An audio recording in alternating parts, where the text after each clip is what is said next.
کوئی اچھی سنت، کوئی اچھا طریقہ، سنت و مانا طریقہ، کوئی اچھا طریقہ جاری کروا دیا، اس کا ثواب اسے ہمیشہ ملتا رہے گا. اور جس نے کوئی بری رسم اور گناہ کا کام دنیا میں جاری کر دیا تو جب تک لوگ اس برے کام میں مبتلا رہیں گے اس شخص کے لیے یہ گناہ لکھا جاتا رہے گا. تو یہی وہ چیز ہے جس کے اوپر انسان نے محنت کرنی ہے. ہم مسلمان ہیں، بحیثیت مسلمان لوگ ہمیں دیکھیں، ہمارے اعمال ایسے ہوں کہ لوگوں کو اسلام کی طرف ترغیب ملے، اسلام کی محبت ملے. مسلمان ہمیں دیکھ کر اسلام سے محبت کریں، غیر مسلم ہمیں دیکھ کر اسلام سے محبت کریں. ہم اس دنیا سے چلے جائیں لیکن وہ اعمال جاری رہیں. اور یہی وہ سلسلہ تھا جس کے اوپر حضرت عمر ابن خطاب رضی اللہ تعالیٰ عنہ 39 یا 40 نمبر پر اسلام قبول کیا. انہوں نے خلفاء میں سے دوسرے نمبر پر خلیفہ بنے. محنت کی اتنی، ان کے زمانے میں تقریباً 22 لاکھ مربع میل کا علاقہ اسلام کے اندر داخل ہوا. ان کے نام سے دشمن کانپتے تھے اور آج بھی کانپتے ہیں. اور جتنی فتوحات انہوں نے کی، جتنے لوگوں نے اسلام قبول کیا، ان کی نسلیں اب تک جتنے لوگوں کی چل رہی ہیں اسلام کا، وہ ان کے اندر اسلام کا دوران چل رہا ہے. تو یہ سارے کا سارا ثواب حضرت عمر ابن خطاب کے کھاتے میں تو ہے ہی، لیکن اس کا ثواب ان کی بہن کو جائے گا. بہن کو جائے گا، بہن کی وجہ سے اسلام قبول کیا. تو یہ وہ مسئلہ ہے، مقصد ہے جس کے لیے ہم دنیا کے اندر آئے ہیں کہ ہر انسان اپنا ایک ایسا نائب بنا لے. اس کی کوشش ہو وہ ایک ایسے کام کے لیے، کسی نیکی کے لیے اپنا نائب بنا جائے کہ وہ خود چلا جائے، قیامت تک اس کے یہ جو نیکی کا دفتر ہے یہ کھلا رہے. کسی انسان نے مسجد بنوا دی، خود مر گیا، لوگ نمازیں پڑھتے رہیں گے، قرآن پاک کی تلاوتیں ہوتی رہیں گی، رمضان میں تراویحیں پڑھی جاتی رہیں گی اور اس میں قرآن کریم کے ختم کیے جاتے رہیں گے. اب وہ مر گیا ہے لیکن قبر میں بالکل سکون سے ہے. قیامت کے دن اٹھے گا، اتنی نمازیں، اتنے قرآن، اتنی تراویحیں، اتنے نیک اعمال ہوں گے، وہ سوچ بھی نہیں سکتا تھا کہ اگر یہ مجھے ہی زندگی ملی ہوتی تو بھی میں اس میں نہ کر سکتا. اس کے برعکس برا کام کر کے گئے، غلط کام کر کے گئے، بدعتیں ایجاد کر کے گئے، خود چلے گئے. قیامت تک کے لیے جتنے لوگ اس پر عمل کریں گے سارا اس کے کھاتے میں لکھا جائے گا. تو یہ علمت نفس ما قدمت، ہر انسان جان لے گا آگے کیا بھیجا، پیچھے کیا چھوڑ کر آیا. پھر انسان کو اس چیز کی طرف دوبارہ سے کہا جا رہا ہے کہ یہ تو تمہارے اعمال ہو گئے، لیکن یہ بتا دو کہ تمہیں تمہارے رب کے بارے میں کس چیز نے دھوکے میں مبتلا کیا. دھوکے میں مبتلا کیا یعنی انسان کو یہ سوچنا چاہیے تھا جو اس کے سامنے دنیا کے حالات چل رہے ہیں، پھر اس کو اللہ سبحانہ و تعالیٰ بار بار قیامت کے بارے میں بتا رہے ہیں اور ہم اپنے آنکھوں کے سامنے ہزاروں لوگوں کو مرتا ہوا دیکھ رہے ہیں. اگر وہ تھوڑا سا بھی غور و فکر سے انسان کام لے تو اللہ اور اس کے رسول پر پکا ایمان لائے اور ان احکامات سے کبھی بھی منہ نہ موڑے جو اللہ سبحانہ و تعالیٰ نے اس کو دیے ہیں. اس کے ساتھ اللہ سبحانہ و تعالیٰ نے کیا فرمایا کہ تیرا رب کون ہے، خلق کا، اس نے تجھے بنایا. اور تخلیق کے بارے میں بات گزر چکی تھی کہ تخلیق جتنی کامل طریقے سے اللہ سبحانہ و تعالیٰ نے انسان کے اندر اپنی یہ صفت خالقیت کو ظاہر کیا ہے، ایسے کسی دوسری مخلوق میں اس نے خود ہی نہیں کیا. تجھے بنایا بھی فسوا کا، پھر تجھ کو ٹھیک کر دیا، برابر کر دیا، یعنی تمام اعضاء کو ایک خاص مناسبت کے ساتھ رکھا. ہر عضو کے اندر ایک جوڑ بنائے جس سے وہ مڑ سکتے ہیں. اگر یہ اکڑے رہتے تو پھر ان کا وہ فائدہ نہ ہوتا. ہر چیز کے لیے ایک مناسب ایسی شکل بنائی کہ جس سے بہترین اگر کوئی سوچے بھی تو وہ اس سے بہترین بن نہیں سکتے. پھر فعدل کا ایک اعتدال دیا جیسے جانوروں میں سے بعض جانور ہیں وہ ہمیشہ غصے میں رہتے ہیں، بعض جانور ہیں جنہیں بالکل غصہ نہیں آتا. تو ان میں جو ہے وہ دونوں یہی صفتیں پائی جاتی ہیں، یا تو غصیلے جانور ہوتے ہیں یا مسکین جانور ہوتے ہیں. انسان کے اندر یہ اعتدال ہے، وہ حالات کے مطابق غصے میں آتا ہے، وہ حالات کے مطابق اپنے جو ہے وہ طبیعت کو خوشگوار بنا لیتا ہے، وہ حالات کے مطابق رنجیدہ ہو جاتا ہے، حالات کے مطابق سنجیدہ ہو جاتا ہے، حالات کے مطابق وہ اپنی طبیعت کو جو ہے وہ بہترین طرف لے آتا ہے. تو یہ مزاج اور طبیعت کے اعتبار سے اعتدال دیا اللہ سبحانہ و تعالیٰ نے.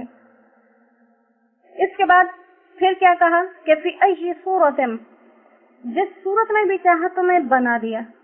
اب ہم جانوروں میں دیکھتے ہیں کہ بندر سارے ایک شکل کے، ہاتھی سارے ایک شکل کے، گائے بھینس ایک شکل کے. انسان ایسے ہیں کہ اکثر ایک ہی گھر کے رہنے والے بھی ایک شکل کے نہیں ہوتے. ہر انسان دوسرے سے مختلف ہے، اور اگر لاکھوں کروڑوں کا مجمع ہو تب بھی ہر انسان الگ الگ پہچانا جا سکتا ہے کہ یہ جو فلاں بندہ ہے اور یہ فلاں بندہ ہے. اب اللہ سبحانہ و تعالیٰ فرما رہے ہیں کہ یہ چیزیں اپنی تخلیق، اپنی یہ تمہاری اعتدال والی صورت، اپنی تمہاری شکلیں، یہ سب کچھ دیکھ کر قیامت کے حالات سمجھ کر ہونا تو یہ چاہیے تھا کہ اللہ کے فرمان بردار بن جاتے، لیکن اسی رب کو بھول گئے ہو جس نے سارے کمالات تمہارے اندر رکھے. کس چیز سے دھوکہ کھا لیا؟ حالانکہ تمہیں تو تمہارا جسم ہی کافی ہے اس رب کی یاد دلانے کو، لیکن پھر ساتھ بتا دیا کہ رب کے بارے میں تم دھوکے میں اس لیے مبتلا ہو کیونکہ وہ کریم ہے. کیا کہا اے انسان؟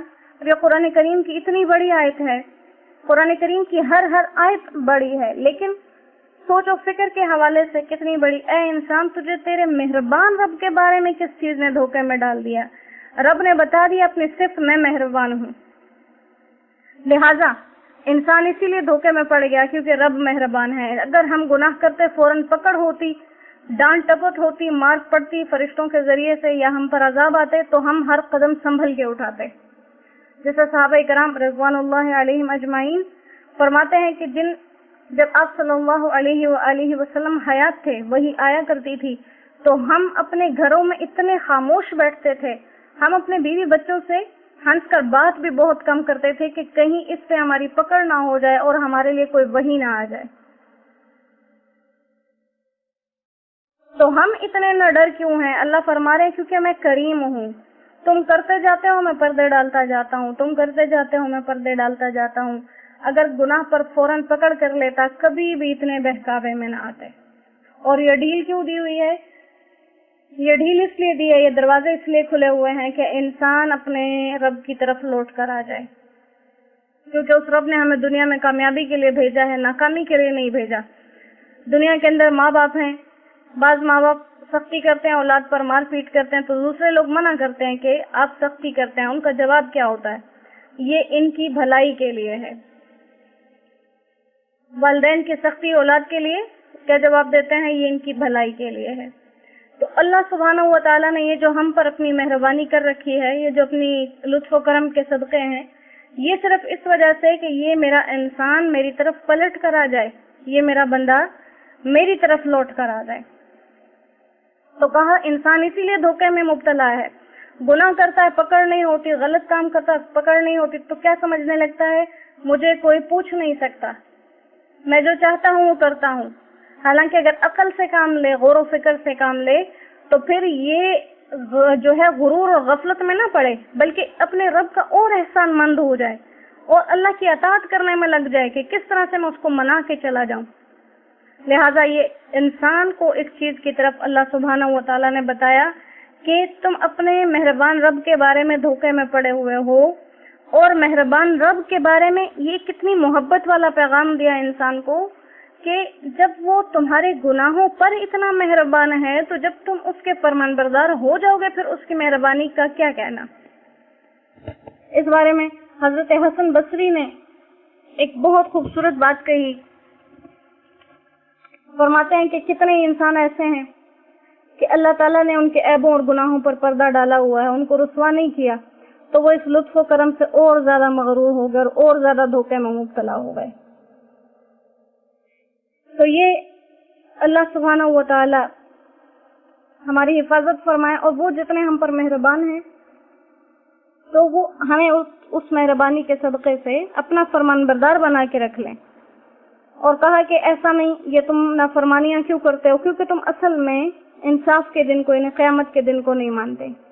اگر تمہیں قیامت کے دن کا احساس ہوتا کہ واقعی وہ دن آ کے رہے گا، اور یہ واقعی ایک بات ہے، اور انشاءاللہ آج اپنا محاسبہ کریں، انسان کو اپنا محاسبہ کرنا چاہیے. حدیث مبارکہ کا مفہوم ہے عقل مند وہ شخص ہے، عقل مند شخص وہ ہے جو اپنے اعمال کا محاسبہ کر لے دنیا کے اندر ہی اور اپنے بعد میں آنے والی زندگی کے لیے تیاری کر لے.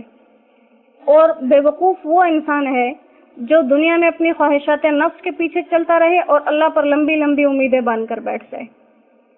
نیک اعمال کرنا اور اللہ سے امید لگانا یہ بہترین صورتحال ہے. اور گناہ کرتے رہنا اور کہنا اللہ بخش دے گا یہ جرت ہے، یہ جرت ہے.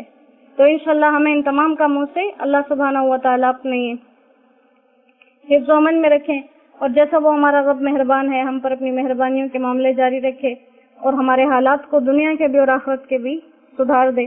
وآخر دعوانا ان الحمد للہ رب العالمین. السلام علیکم ورحمۃ اللہ وبرکاتہ.